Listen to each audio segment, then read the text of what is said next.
Jika kamu sibuk atau ada hal lain penting yang harus dilakukan, kamu bisa pause dan lanjutkan nanti. Kamu juga bisa mendengarkan ulang. Semudah itu, Beb.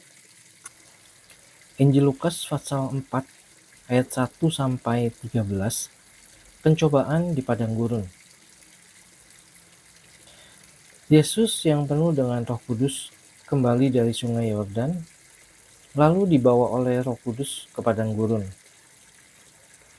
Di situ ia tinggal 40 hari lamanya dan dicobai iblis. Selama di situ ia tidak makan apa-apa dan sesudah waktu itu ia lapar. Lalu berkatalah iblis kepadanya, "Jika engkau anak Allah, suruhlah batu ini menjadi roti."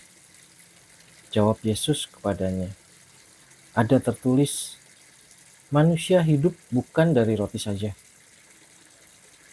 Kemudian ia membawa Yesus ke suatu tempat yang tinggi dan dalam sekejap mata dia memperlihatkan kepadanya semua kerajaan dunia. Kata iblis kepadanya, "Segala kuasa itu serta kemuliaannya akan kuberikan kepadamu, sebab semuanya itu telah diserahkan kepadaku dan aku memberikannya kepada siapa saja yang kukehendaki. Jadi, jikalau engkau menyembah aku, seluruhnya itu akan jadi milikmu." Tetapi Yesus berkata kepadanya, "Ada tertulis, engkau harus menyembah Tuhan Allahmu dan hanya kepada Dia sajalah engkau berbakti." Kemudian ia membawa Yesus ke Yerusalem dan menempatkan dia di bumbungan bait Allah, lalu berkata kepadanya, "Jika engkau anak Allah, jatuhkanlah dirimu dari sini ke bawah, sebab ada tertulis mengenai engkau, ia akan memerintahkan malaikat-malaikatnya untuk melindungi engkau. Dan mereka akan menatang engkau di atas tangannya, supaya kakimu jangan terantuk kepada batu." Yesus menjawab katanya, "Ada firman, jangan engkau mencobai Tuhan Allahmu." Sesudah iblis mengakhiri semua pencobaan itu, ia mundur daripadanya dan menunggu waktu yang baik. Injil Lukas pasal 4 ayat 14 dan 15, Yesus kembali ke Galilea.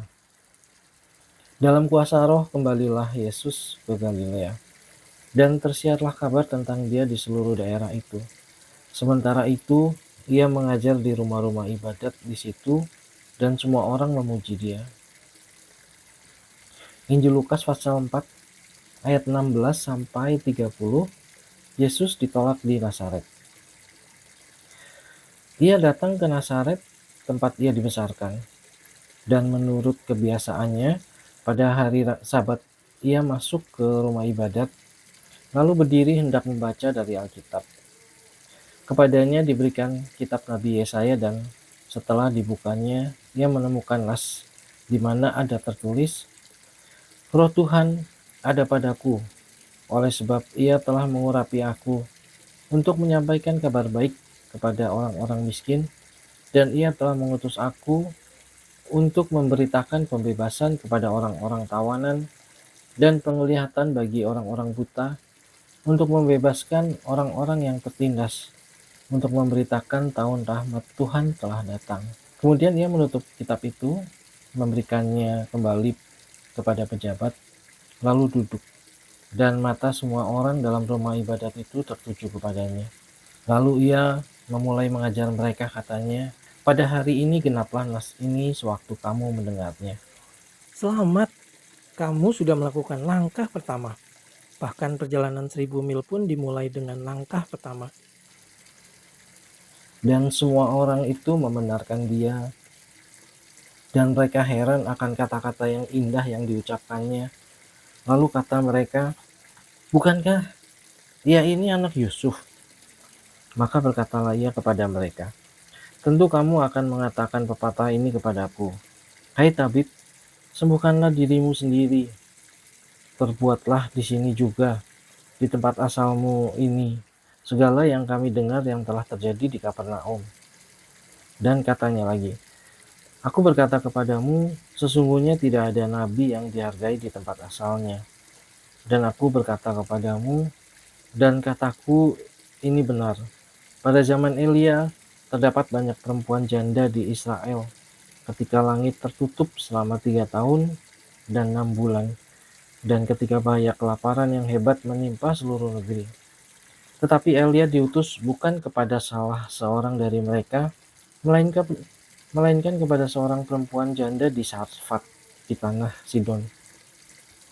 Dan pada zaman Nabi Elisa, banyak orang kusta di Israel, dan tidak ada seorang pun dari mereka yang ditahirkan, selain daripada Naaman orang Syria itu. Mendengar itu sangatlah marah semua orang yang di rumah ibadat itu. Mereka bangun, lalu menghalau Yesus keluar kota, dan membawa dia ke tebing gunung, tempat kota itu terletak, untuk melemparkan dia dari tebing itu. Tetapi ia berjalan lewat dari tengah-tengah mereka, lalu pergi. Injil Lukas pasal 4 ayat 31 sampai 37. Yesus dalam rumah ibadat di Kapernaum. Kemudian Yesus pergi ke Kapernaum, sebuah kota di Galilea, lalu mengajar di situ pada hari-hari Sabat. Mereka takjub mendengar pengajarannya, sebab perkataannya penuh kuasa. Di dalam rumah ibadat itu ada seorang yang kerasukan setan, dan ia berteriak dengan suara keras, "Hai engkau, Yesus, orang Nazaret, apa urusanmu dengan kami? Engkau datang hendak membinasakan kami? Aku tahu siapa engkau, yang kudus dari Allah." Tetapi Yesus menghardiknya, katanya, "Diam, keluarlah daripadanya." Dan setan itu pun mengempaskan orang itu ke tengah-tengah orang banyak, lalu keluar daripadanya dan sama sekali tidak menyakitinya. Dan semua orang takjub, lalu berkata seorang kepada yang lain, katanya, "Alangkah hebatnya perkataan ini, sebab dengan penuh wibawa dan kuasa ia memberi perintah kepada roh-roh jahat, dan mereka pun keluar. Dan tersebarlah berita tentang dia kemana-mana di daerah itu." Jangan lupa di-subscribe biar aku bisa bacain Alkitab buat kamu setiap hari. Injil Lukas pasal 4 ayat 38 sampai 41. Yesus menyembuhkan ibu mertua Simon Petrus dan orang-orang lain. Kemudian ia meninggalkan rumah ibadat itu dan pergi ke rumah Simon. Adapun ibu mertua Simon demam keras, dan mereka meminta kepada Yesus supaya menolong dia.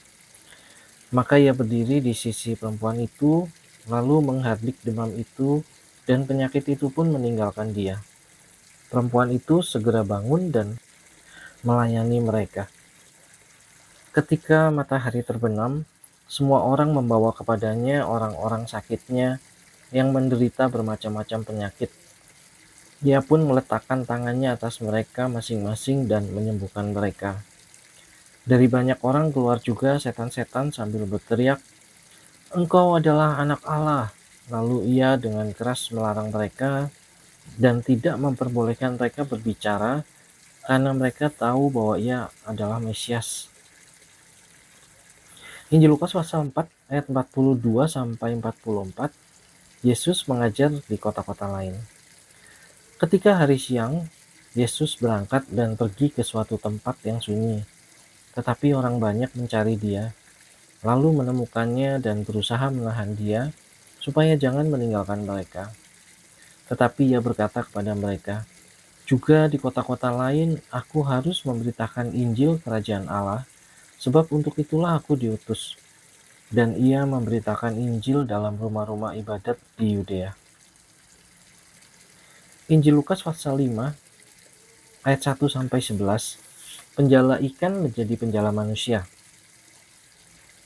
Pada suatu kali Yesus berdiri di pantai Danau Genesaret, sedang orang banyak mengerumuni dia hendak mendengarkan firman Allah. Ia melihat dua perahu di tepi pantai.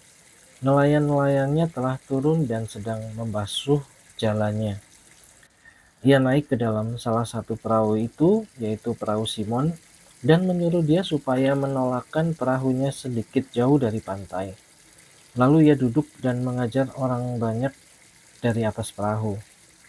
Setelah selesai berbicara, dia berkata kepada Simon, "Bertolaklah ke tempat yang dalam dan tebarkanlah jalamu untuk menangkap ikan." Simon menjawab, "Guru, Setelah sepanjang malam kami bekerja keras dan kami tidak menangkap apa-apa. Tetapi karena Engkau menyuruhnya, aku akan menebarkan jala juga." Dan setelah mereka melakukannya, mereka menangkap sejumlah besar ikan, sehingga jala mereka mulai koyak. Lalu mereka memberi isyarat kepada teman-temannya di perahu yang lain, supaya mereka datang membantunya. Dan mereka itu datang. Lalu mereka bersama-sama mengisi kedua perahu itu dengan ikan hingga hampir tenggelam. Ketika Simon Petrus melihat hal itu, ia pun tersungkur di depan Yesus dan berkata, "Tuhan, pergilah daripadaku, karena aku ini seorang berdosa." Sebab ia dan semua orang yang bersama-sama dengan dia takjub oleh karena banyaknya ikan yang mereka tangkap. Demikian juga Yakobus dan Yohanes, anak-anak Zebedeus, yang menjadi teman Simon.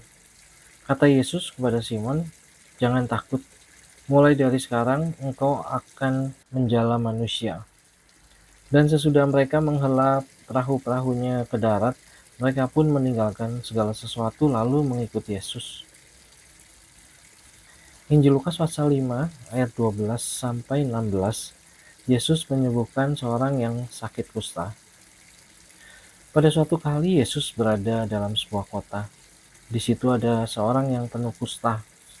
Ketika ia melihat Yesus, tersungkurlah ia dan memohon, "Tuan, jika Tuan mau, Tuan dapat mentahirkan aku."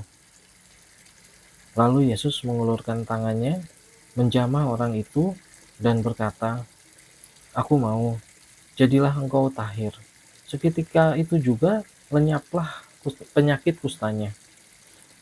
Yesus melarang orang itu memberitahukannya kepada siapapun juga dan berkata, "Pergilah, perlihatkanlah dirimu kepada imam, dan persembahkanlah untuk pentahiranmu persembahan seperti yang diperintahkan Musa sebagai bukti bagi mereka." Tetapi kabar tentang Yesus makin jauh tersiar dan datanglah orang banyak berbondong-bondong kepadanya untuk mendengar dia dan untuk disembuhkan dari penyakit mereka. Akan tetapi ia mengundurkan diri ke tempat-tempat yang sunyi dan berdoa. Injil Lukas pasal 5 ayat 17 sampai 26. Orang lumpuh disembuhkan. Pada suatu hari ketika Yesus mengajar, ada beberapa orang Farisi dan ahli Taurat duduk mendengarkannya. Mereka datang dari semua desa di Galilea dan Yudea dan dari Yerusalem. Kuasa Tuhan menyertai dia, sehingga ia dapat menyembuhkan orang sakit. Lalu datanglah beberapa orang mengusung seorang lumpuh di atas tempat tidur.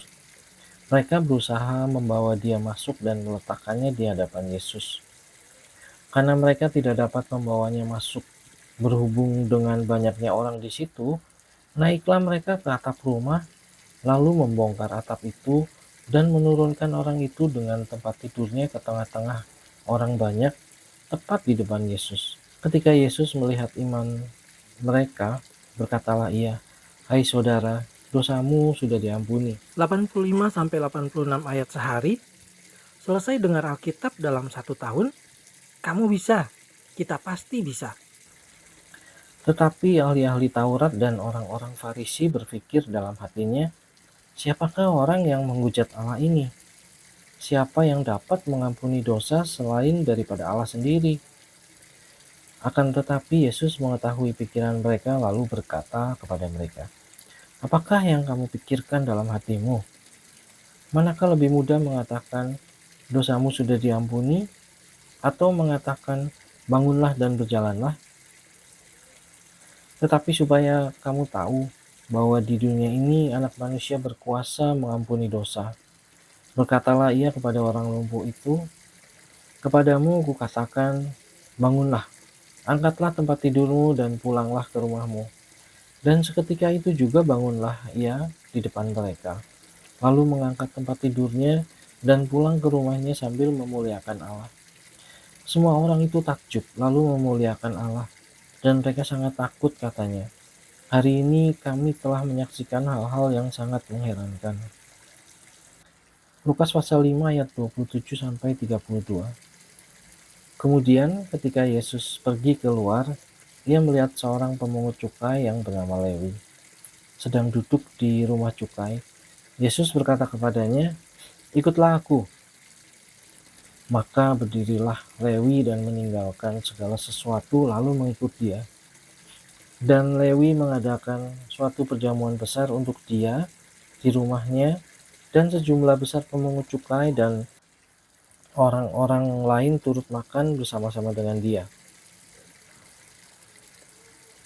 Orang-orang Farisi dan ahli-ahli Taurat bersungut-sungut kepada murid-murid Yesus, katanya, "Mengapa kamu makan dan minum bersama-sama dengan pemungut cukai dan orang berdosa?" Lalu jawab Yesus kepada mereka, katanya, "Bukan orang sehat yang memerlukan tabib, tetapi orang sakit. Aku datang bukan untuk memanggil orang benar, tetapi orang berdosa, supaya mereka bertobat." Injil Lukas pasal 5 ayat 33 sampai 39, hal berpuasa. Orang-orang Farisi itu berkata pula kepada Yesus, "Murid-murid Yohanes sering berpuasa dan sembahyang. Demikian juga murid-murid orang Farisi. Tetapi murid-muridmu makan dan minum." Jawab Yesus kepada mereka, "Dapatkah sahabat mempelai laki-laki disuruh berpuasa, sedang mempelai itu bersama mereka? Tetapi akan datang waktunya apabila mempelai itu diambil dari mereka, pada waktu itulah mereka akan berpuasa." Ia mengatakan juga suatu perumpamaan kepada mereka. Tidak seorang pun mengoyakkan secarik kain dari baju yang baru untuk menambalkannya pada baju yang tua. Jika demikian, yang baru itu juga akan koyak, dan pada yang tua itu tidak akan cocok kain penambal yang dikoyakan dari yang baru itu. Demikian juga tidak seorang pun mengisikan anggur yang baru ke dalam kantong kulit yang tua. Karena jika demikian, anggur yang baru itu akan mengoyakkan kantong itu, dan anggur itu akan terbuang, dan kantong itu pun hancur. Tetapi anggur yang baru harus disimpan dalam kantong yang baru pula. Dan tidak seorang pun yang telah minum anggur tua ingin minum anggur yang baru, sebab ia akan berkata anggur yang tua itu baik. Injil Lukas pasal 6 ayat 1 sampai 5. Murid-murid memetik gandum pada hari Sabat. Pada suatu hari Sabat, ketika Yesus berjalan di ladang gandum, murid-muridnya memetik bulir gandum dan memakannya, sementara mereka menggisarnya dengan tangannya. Tetapi beberapa orang Farisi berkata, "Mengapa kamu berbuat sesuatu yang tidak diperbolehkan pada hari Sabat?" Lalu Yesus menjawab mereka, "Tidakkah kamu baca apa yang dilakukan oleh Daud ketika ia dan mereka yang mengikutinya lapar? Bagaimana ia masuk ke dalam rumah Allah dan mengambil roti sajian, lalu memakannya dan memberikannya kepada pengikut-pengikutnya. Padahal roti itu tidak boleh dimakan kecuali oleh imam-imam." Kata Yesus lagi kepada mereka, "Anak manusia adalah Tuhan atas hari Sabat." Sampai ketemu besok ya. Aku bacain kamu lagi ayat berikutnya. Kalau kamu baru menemukan channel ini, kamu bisa mulai dari hari ini. Dan pada tanggal yang sama dengan hari ini, di tahun depan, kamu sudah tamat mendengarkan semua ayat Alkitab lengkap. Ide hebat bukan? Ayo, tunggu apa lagi? Tekan tombol subscribe-nya sekarang.